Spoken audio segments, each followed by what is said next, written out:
if you were to take the course, you would receive the syllabus, and right at the top, at the beginning, first page of the syllabus, there will be this quote. So in Latin, it's "ubi amor ibi oculus." And I'm borrowing a kind of interpretation of that saying from Richard Mao, who is one of my mentors. And Mao uses the phrase to say, where there is love, there is seeing. So I'm borrowing it from Richard Mao, but Richard Mao is borrowing it from Josef Pieper. So Josef Pieper, Catholic philosopher, Mao, Calvinist or Reformed philosopher.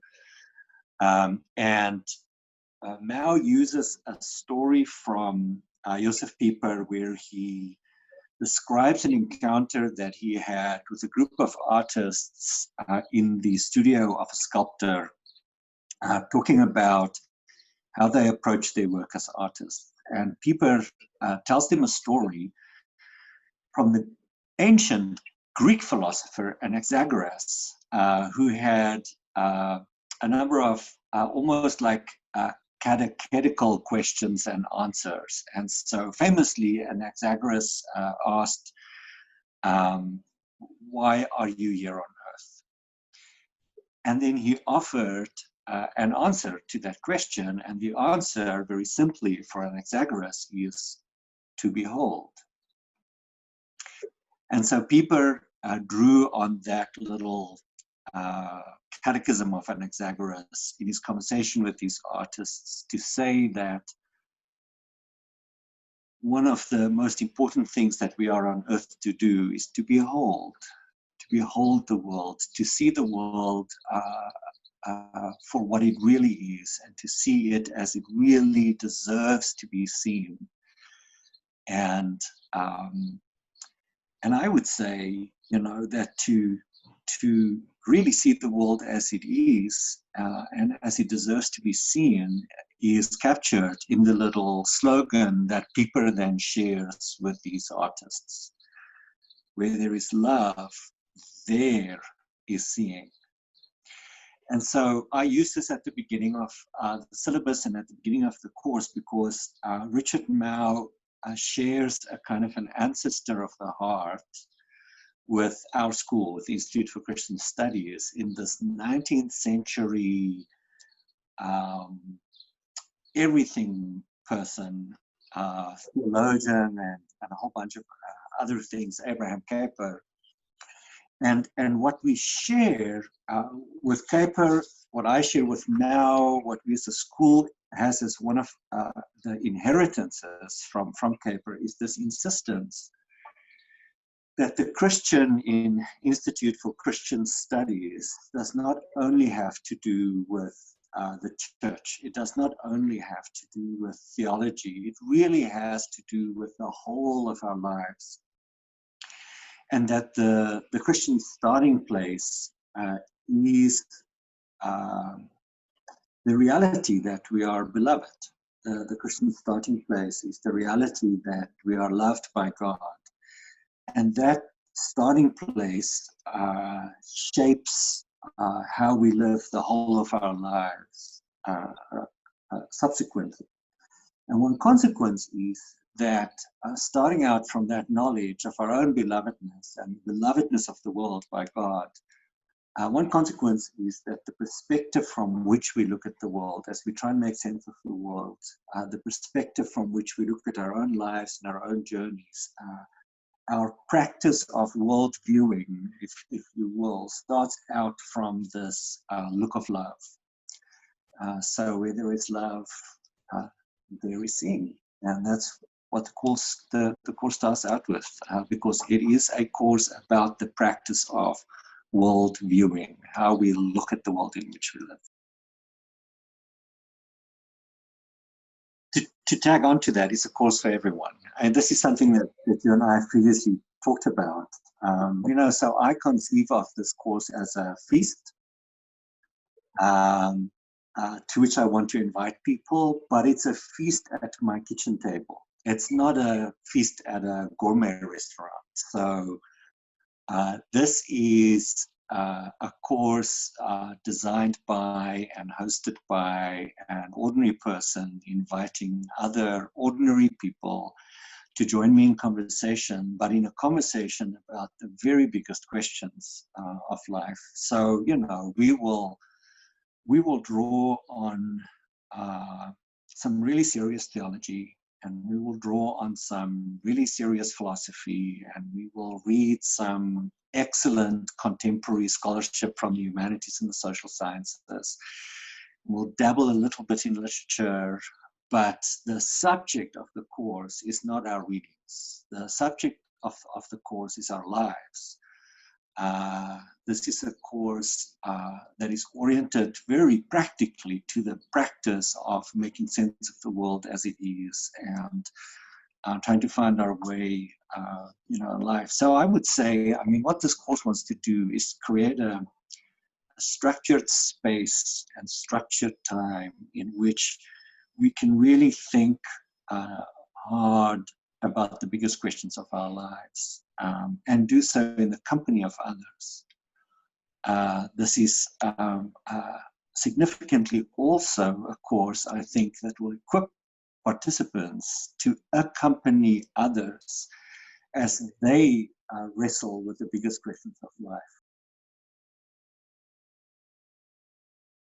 You know, so I mean, as I designed the course over the years, I imagine that people in this course would be school teachers who really big frameworks and really powerful but simple tools with which to help their students make sense of the world and make sense of their lives. I imagine artists like the people that Joseph Pieper visited in the sculptor studio, and who want their work to be informed by a view of the world that is starting out from that recognition of belovedness. I imagine campus ministry staff who spend their days in the company of people who are at that moment in life when they're making key decisions that will guide them and set their direction for perhaps decades. But honestly, I imagine grandparents taking this course. You know, I'm not a grandparent yet myself, but given the fact that we now have the privilege of living often long enough to spend time with our grandchildren as teenagers and people in their 20s, I can imagine taking a course like this myself to give myself the tools and the resources to have those really deep conversations over a cup of coffee in the morning, or a long walk on a summer vacation, or on a New Year's Eve with a grandchild who's wrestling with who they are, who they want to be, what they want to do, how to make sense of the world in which they find themselves. I can imagine taking this course if I were an investment advisor and I had to sit down with people to talk about what they want to do with their money in relation to what matters most to them, because it's a course that provides you frameworks to think about what matters most and what you do as a result of that, as you try and understand the world as it really is from the perspective of the love of God.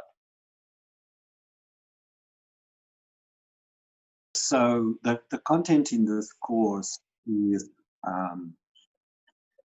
the result of more than 2 decades of my working on these materials with people in my classrooms, in my workshops, myriad contexts.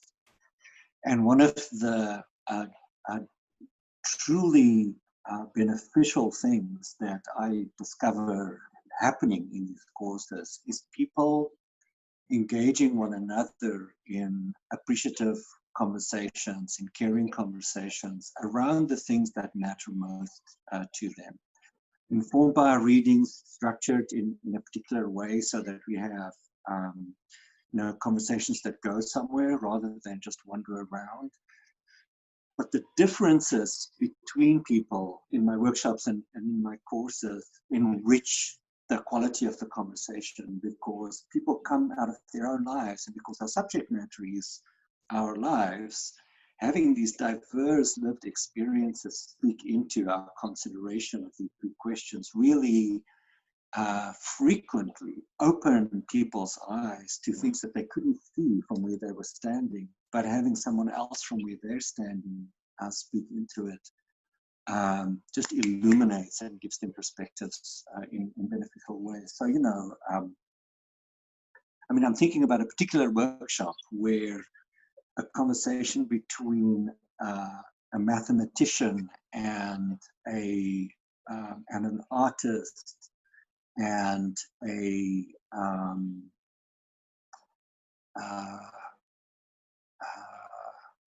was a mathematician and an artist, and I think literally someone whose vocation was to be a parent at home, opened up a re-understanding of people's lives in such a way that when I had conversations with those same people 2-3 years later, they had made profound course redirections in their lives that would have been unimaginable to them had it not been for those conversations and the perspectives that it opened up for them. So I think it's really beneficial to have, in a course like this, not just people who share one particular vocation or one particular kind of lived experience, but quite a diversity. The workshop context, which is the feel of my courses, they're workshopy courses. They're not, sage on a stage, me pontificating. It's us working on our lives in dialogue with one another. It unlocks insights in ways that I think would be difficult to accomplish in just a one-to-one conversation. The very first activity for this course, if you sign up for the course and get access to the course, this is an activity you'll start doing before you even join our first Zoom session. And it's an activity that I've used for more than 20 years, and I think, Danielle, I think you've actually done it in one of our previous lives. So I invite people very simply to make a list of 50 things they love. So not 15, but 50. And for some people, that just sounds like an unimaginably long list. And for other people, it's like, wow, only 50. Nonetheless, so I would encourage people watching this video to do that. Grab a pad of paper and start writing things that you love, just randomly. Don't structure it. I mean, there's settings in which I prompt people, but it has to be everything from the most mundane to the most sublime. Again, for 20 years, I've used my mundane example. It's the Stabilo Sensor pen. And I have written with Stabilo Sensor pens for well over 20 years. I just love these pens. So they always make it in my list of 50 things that I love. I can talk for a half hour why I love this. And then, on the other side, sort of the sublime, I've had people say they love the ocean. I've heard people, and then talk about how for them, encounter with the ocean is sublime. I've had people talk about the importance of their sexuality to them and how that's sublimely important to them.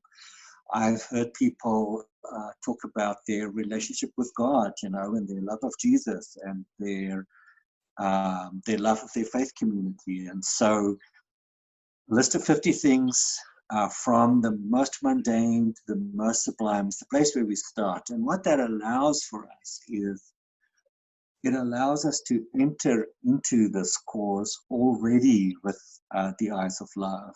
Where there is love, there is seeing. And so we start by literally looking at a list of the things that we love. And from there, we ask ourselves, so given that we love these things, given that these are the things that matter most to us, what do we make of the world? How do we see the world from the perspective of these things that we love? Tuesday, June 2nd, 6 o'clock in the evening, Eastern Daylight Time.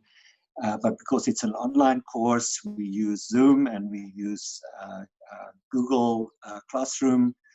You can join us from anywhere in the world.